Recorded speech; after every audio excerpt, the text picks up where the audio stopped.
my beloved Boss Mike Cervera.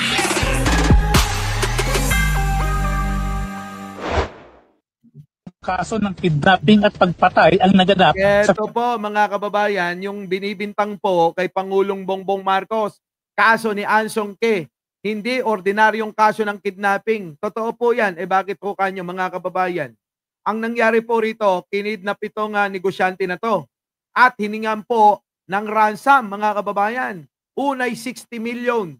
Sumunod, dinagdagan 100 million mga kababayan. Kita nyo? Kaya ho mga kababayan, ito ako'y nagdududa. Sa lahat po mga kababayan, nang nakatanggap ng ganyang kalaking pera na kidnapper, abay pinatay pa. Di po ba? Sa susunod nga, pwede pa nilang ulitin yan sana. Pero bakit pinatay nila? Kasi mga kababayan, ako'y nagdududa. Nagdududa talaga ako rito. Bakit kanyo? Baka gawa ito ng kampo ni Digunyo. Opo, sa totoo lang, ako'y nagdududa talaga. Hindi kaya po gawa ito ng kampo ni Digunyo at gustong pasamain ang gobyerno ni Pangulong Bongbong Marcos? Ano po? Kasi nakakapagtaka talaga to, mga kababayan. Nakakuha na ng pera. Nakasing laki, ang laki ng pera. 160 million. Tapos, pinatay pa nila. Napakawalang ya. Di po ba? Mismo, feel ko rin, sabi ni Alicia. Kasi mga kababayan, alam nyo, wala na ho eh.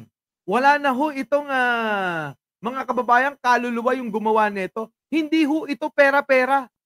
Tandaan nyo, pagka ito po yung mga kidnapper na pera-pera, hanggat maaari, hindi nila papatayin ang biktima. Tama po ba? Maliban na lang kapag hindi nila naibigay yung hinihingi nila. Pero mga kababayan, 60 million, 100 million. Pero pinatay nilang dalawa. Driver, bodyguard, at yung negosyante. Grabe. Malupit mga kababayan, pagkaisipan nyo tong maigi. Eto na. Will Chinese magnet na si Anson K sa kabila ng pagbabayad ng halos 100 milyong pisong ransom ng pamilya ay tuluyan pa rin itong patayin. Yan. Ayon sa isang Kita nyo na ibigay na ho yung ransom mga kababayan. Pero bakit ho? Pinatay pa rin ho nila. Mga walang ya talaga mga kababayan. Iba? Tandaan nyo. Sino ho ang may issue na baliwala sa kanyang pagpatay? Hindi ba si Digong yan? Tandaan nyo yan. Hindi kaya galamay ni Digong ito ngayong mga nangingid na para pasamain si Pangulong Bongbong? Tandaan nyo yan mga kababayan. Bakit ho? Tandaan nyo, sa panahon ni Digong ang maraming kidnapan, maraming mga pinatay. Tandaan nyo yan. Mamaya papakita natin yan. Tuloy. Nakatiwalaang source, may kinalaman sa Pogo ang naganap na insidente ng pagdukot sa negosyanteng Filipino-Chinese. Subalit hindi na niya. Ayan mga kababayan, sino ho ba magagaling gumawa ng ganyan? Isa pa yan. Yung sa Pogo, mga kababayan. Ano po? Syndicate. Kwento mo nga, panaginip, boss. Oo, gagawin ko to. Sasampalin. Ito na. Pinalawak pa ang dahilan nito. Ayon pa sa source, isang ma-impluwensya grupo ng mga Chinese umano ang nasa likod ng pagdukot at pagpatay sa nasabing negosyante. Grabe mga kababayan, kasi ganito lang ho yan. Sipin nyo maigi. Alam nyo, meron niyang sinasabi po na ang makakapag-feed lang ng mga impormasyon kung ano yung whereabouts po nung negosyante. Ibig sabihin po, kung ano po yung pang-araw-araw na ginagawa nung si Anson K na negosyante, ay yung po yan, pinag-aralan nila maigi. Di po ba? Ibig sabihin, tayong mga ordinaryong tao ay hindi po basta-basta makakalapit dyan. Tandaan nyo yan. Hindi po tayo basta-basta makakalapit dyan. Bilyonaryo yan eh. Di po ba? Ngayon, hindi kaya kapwa rin nila Chinese ang alin? Ang mga salarin? Eto na nga mga kababayan eh. Hindi kaya mga kapwa Chinese ang salarin. At hindi kaya yung mga kapwa Chinese na yan ay malapit kay Digong. Tandaan nyo si Digong, mahal na mahal yung mga Chinese na gumagawa ng illegal. Baka nakalimutan nyo yan. Si Digong, mga kababayan, kinupkup, hinele, binaybi, kulang na lang mga kababayan. Hugasan sa puwet ni Digong yung mga yan. Yung mga Chinese na gumagawa ng katiwalian, kasamaan, illegal.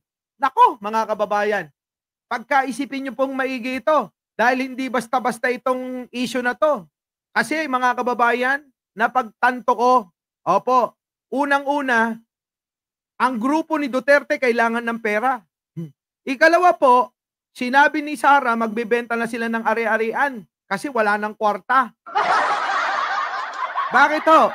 Kasi wala ng pondo, wala ng confidential fund, wala ng Intel fund. Ano po? Kaya sabi ni Sara, magbebenta na kami ng mga ari-arian namin kasi wala na kaming pera. Kailangan nila ng pera. Ikalawa po, yung first, yung first, ano ba yun? First bet ka ni Digong, nagpasalamat pa! Ano sabi mga kababayan? Ayun, hindi, nag-congratulate pa. Congrats, sa krimen na nangyayari diyan. Kita nyo? Sino ba kino-congrats nung asawa ni Digong, mga kababayan? Hindi ba yung mga nakagawa ng kasalanan at mga pumatay doon sa kinidnap? Hindi kaya?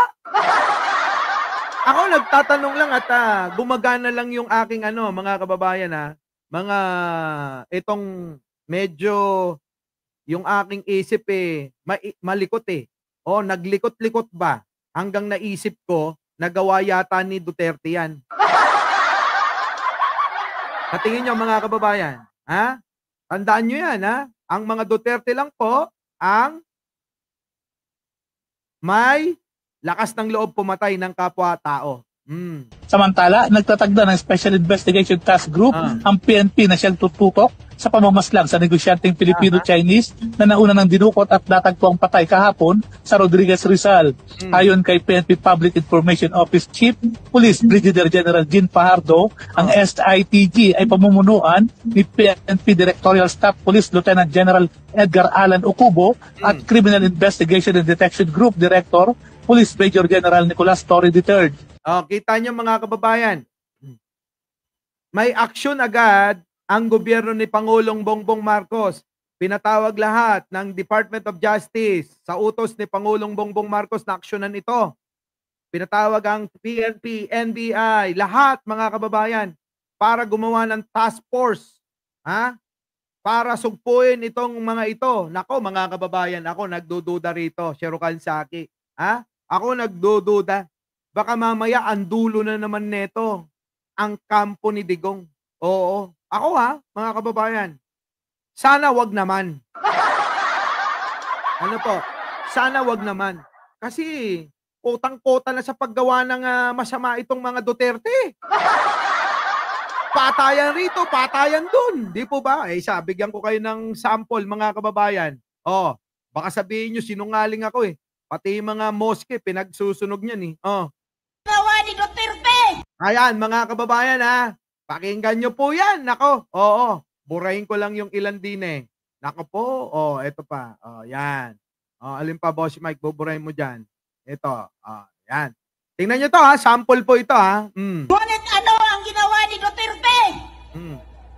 Binumba niya rin ang aming mga komunidad. Inaagawan kami ng lupa. At nilalabag ang aming karapatan sa sariling pagpapasya. Mga kasama, sino ang makakalimot ng pinasara ni Duterte ang mga alternatibong paaralan ng lumad sa Mindanao? Kita nyo mga kababayan, napakawalang ya talaga ni Digong. Ang kinakayan-kayanan yung mga mahihirap nating kababayan. Pati yung mga lumad, pinakialamanan. Grabe. Binomba yung kanilang komunidad Grabe, matindi. Oh, na nakaapekto ng 10,000 kabataang lumad at mga guro. Sino ang makakalimot ng patayin ni Rodrigo Duterte ang kinabukasan ng mga kabataang lumad? nako, pati pala yung mga yan. Pati yung mga kabataang lumad, pinagpapatay ni Duterte daw. Grabe, mga ayan ha. Kita nyo ha, hindi ako nagsasabi niyan. Kung sino man ho ang may lakas ng loob na magpapatay, tulad ng mga pinatay na mga kinidnap, kampo ho yan ni Digong. Kita nyo? Grabe, no? Pati mga bata hong lumad, pinagpapatay ni Digong, mga kababayan. Oo. O, sasabihin nila, si Digong ba pumatay? Inutos! Ang tatanga nyo. O, di ba? Inutos, syempre. Presidente ka. Alangan naman na ikaw pumunta. Syempre, iuutos yan. Ano ba yan? Ito na. O, pakinggan nyo. Ha? Never forget. Huwag tayong makakalimot, mga kababayan. Nang patayin ni Rodrigo Duterte ang kinabukasan ng mga kabataang lumad. Nako. Mga kapatid, mga kasama, Oh. binuo ang Executive Order number 70 at ang Anti-Terror Law Oh. para gamitin iridtag at Oh. patahimigin ang mga pambansang minorya at ng mamamayan. Nako! Grabe, mga kababayan, balikan ko lang ha. Matindi to. Matindi to, mga kababayan. Oo, matindi. Oh, eto na. Ngunit ano ang ginawa ni Duterte? Binomba niya rin ang aming mga komunidad. Kita nyo, binomba? Saan kayo nakakita na mahal niya, mga mamayan? Kung ganito ang gagawin nila. Ha? Kita nyo, mga kababayan? Yan ba yung pagmamahal? Na isasaalang-alang ang napakaraming buhay para sa kanyang kagustuhan? Tignan nyo nga po, mga kababayan, kung si Pangulong Bongbong Marcos lang, naging ugali niya yung ugali ni Digong, malamang lahat ng mga tumutuligsang mga vlogger na mga pangit dyan, malamang po mayroon niyang mga pinagkalagyan. Di po ba? Kung naging ugali lang ho, ni Pangulong Bongbong Marcos yung ugali ni Digong, ganito ho ang mangyayari.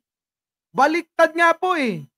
Kung si Digong, mga kababayan, ay ginagawa itong pagmamalupit sa mga lumad, si Pangulong Bongbong namimigay ng titulo, sariling lupa na sakahin nila. Magkaiba yon. Tapos sasabihin nyo, si Digong ang nagmamahal?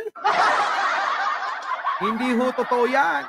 Dahil po kung mahal ninyo, ang inyong mamayan, wala kayong pipiliing estado ng pamumuhay ng mga Pilipino. Bagkus dapat tinitignan ninyo yung mga mahihirap tulad nilang nandito. Dapat sila ang tinutulungan, inaalalayan, minumulat sa katotohanan para magtiwala sa gobyerno at sa bayan. Pero sa kabila ng ginawa ni Digong, sa tingin ninyo, yung sugat na iniwan sa mga puso ng mga yan, kahit sino pang mga presidente, ang iupo dyan, mahihirapan para lunasan. Di ba? Tama, mali? Oo, mahirap talagang lunasan yan, Boss Mike. Sapagkat nagkaroon na ng sugat. Ang tingin tuloy ng marami dyan, sila'y api-apihan. Pagkat ang ginawa ni Digong, mga kababayan, kasumpa-sumpa yan. Naku po. Oo, eto na. Inaagawan kami ng lupa. Kita nyo, kung inaagawan sila ng lupa si Pangulong Bongbong Marcos at si Conrado Estrella, oo, na idol namin ni Jojo Chavez, namimigay ng titulo ng lupa. Nagkakaroon sila ng ng sariling sakahin para mamuhay ng payapa. Pero si Digong, anong binigay? Puro kaguluhan, kabundukan, kapatagan, at kahit saan, sa rural. Putik na yan, mga kababayan. Puro lagim ang pinalaganap niyan. Patayan dito sa kabundukan, patayan sa kapatagan, at maging sa mga lungsod, patayan. Isama nyo na yung mga iskinita at lansangan. Makikita nyo, patayan. Tapos sasabihin nyo, ang galing ni Digong. O, di ba? Pero hindi nyo inisip na hindi lahat ng mga namatay ay may kasalanan. Tama po ba, mga kababayan? Oh, tama. Hindi lahat ng pinatay nila ay may kasalanan. Oh, tuloy. At nilalabag ang aming karapatan sa sariling pagpapasya. Kita nyo ganun talaga. Kahit sino naman nilabag Ano ba ang sinunod ni Digong? Maging yung sarili niyang mga sinasabi, nilabag din niya yun. Tama po ba? Ano po ba ang sinunod ni Digong? Hindi po ba lahat ng mga sinabi niya, maging yung mga sinabi niya, nilabag din niya? 3 to 6 months. Putang ina. Wala na druga. Wala na magnanakaw.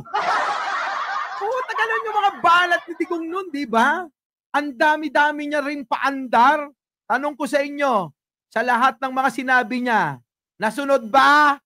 Di ba tayo belat talaga?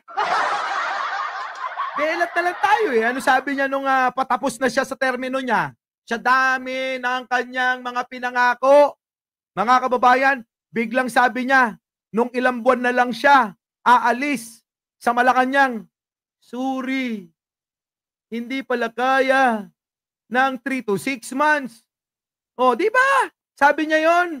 Kayo naman, mga tanga kayo, sabi pa, biruin mo, tinawag ng tanga yung mga taga-suporta niya.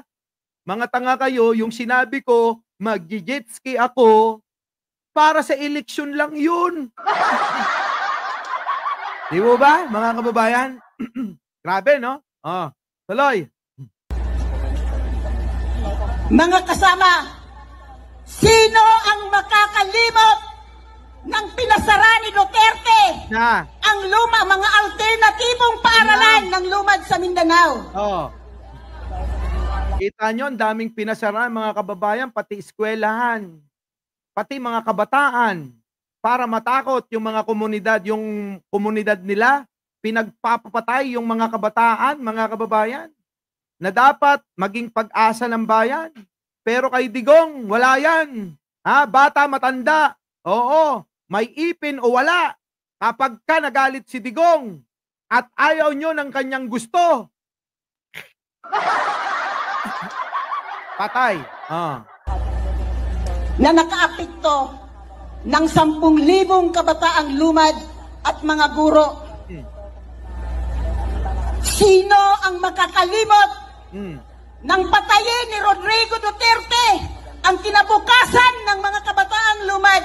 Nako, mga kababayan! Matindi. Oo, matindi. So mga kababayan, hindi ko kinaya ito si nanay. Ibang klase yung mga expose. Mga DDS. Hindi namin pinapanalangin na sa inyo mangyari para umabot na kayo matauhan at makasama nila sa entablado na sumisigaw ng katarungan. Ayaw namin mangyari yun, Hindi namin pinagdadasal na sa patuloy ninyo na pagsuporta sa kampo ni Duterte, mangyari sa inyo yung mga nangyari sa kanila. Di ba?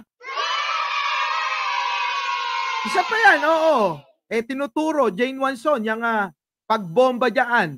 Saan? Sa Marawi. Alam nyo ba na ang may kagagawan din? Sino? Si Digong din. Pakana din ni Digong ang nangyaring gera sa Marawi. Kita nyo? Lahat nga po, sabi ko sa inyo sa kabundukan, sa kapatagan, sa iskinita, sa lansangan, maging sa mga lungsod. Puro patayan ang pinalaganap ni Digong. Maya't maya may namamatay. Maya't maya may may nililibing. Maya't maya may umiiyak. Maya't maya mayroong nagmamakaawa. O kita nyo? Saan kayo nakakita ng ganyan? na panunungkulan, tapos sasabihin nyo, Duterte! Uy! Duterte! Uy! Kaya nga mga kababayan, hindi natin maiwasan na nagkakaroon tayo ng mga kababayan na ganitong gumagawa. Ayan, no? Duterte! Duterte! Huwag mong subukan. Masisira ang buhay mo. Isa pa! Isa pa! Duterte! Duterte! Duterte! Huwag mong subukan. Masisira ang buhay mo. Di ba mga kababayan, hindi na natin ngayon maiwasan na marami tayong mga kababayan na sa pamamagitan ng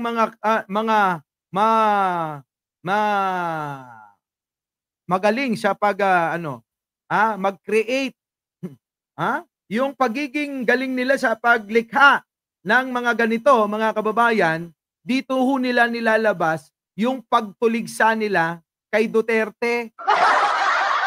Ganyan, no, mga kababayan, no? Isa pa. Ganyan, no? Yung pagiging magaling sa paglikha, mga kababayan, ng mga ganito, diyan nila nilalabas yung pagtuligsa nila sa mga Duterte. Duterte! Duterte! Duterte! Huwag mong subukan. Masisira ang buhay mo. Di mo ba? Kita nyo, mga kababayan ko, magagaling talaga itong mga kababayan natin. Our beloved Boss Mike Cervera.